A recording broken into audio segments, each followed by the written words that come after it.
So my great-grandmother was the greatest woman that I've known.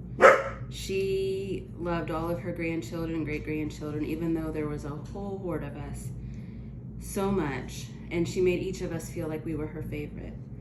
The thing that I regret most about my grandma is that I was too young to care to learn from her when she was still alive. But one thing that I did learn from her was how to make her peanut butter fudge. And I'd like to share that with you guys because the thought of her recipe, her legacy being out there in the world, being passed on, brings me a lot of joy. So what I've started with is a cup of peanut butter and a cup of butter, and I melted them together on the stove. And now they're melted and completely mixed. I'm adding in a teaspoon of vanilla.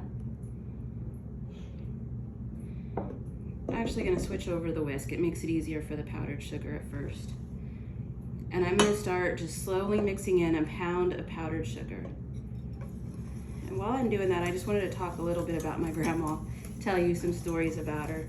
She was a strong woman.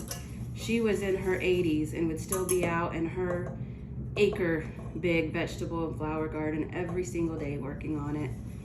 She had an orchard, and when I was about 7 or 8, she spent a whole summer with me cutting that tree to pieces and building a tree fort in it for me, like a perch where I could climb up in the summer and read books and just hang out. And she was, in her 70s and 80s at that point. Every single day she lived across from like a big nursery where they grow trees and vines and plants. And there was a place back there that people would dump their junk. And she would go back every single day, walk in and find treasures back there that people had thrown away. Bicycles, toys. I remember even one time a little four-wheeler. And she'd bring them home and fix them up for all of her kids and grandkids to enjoy. So I'm still mixing and stirring. And it'll start getting thicker, obviously, the more that you add. And so I usually go with the whisk as long as I can because it really helps to get it starting to melt and mixed in really good. And then once it starts getting a little too tough, I'll switch over to a spoon. She had a temper, but she didn't have a mean bone in her body. So, I was little, I would do something naughty and she'd get after me the way grandmas do.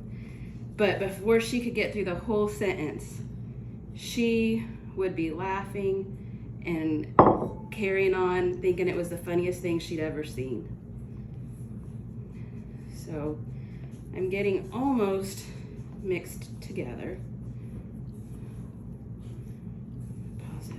Sorry about the pause. I forgot to have my dish with the parchment lined baking dish, and I just have a little 8x8 square. And once it's all mixed together, you pat it down into the dish, like so. And then you stick it in the fridge, and that's all there is to it. Once it's hardened, it comes out like this. And let me tell you, it is rich and so delicious, and it makes me think of my grandma every time. Thank you.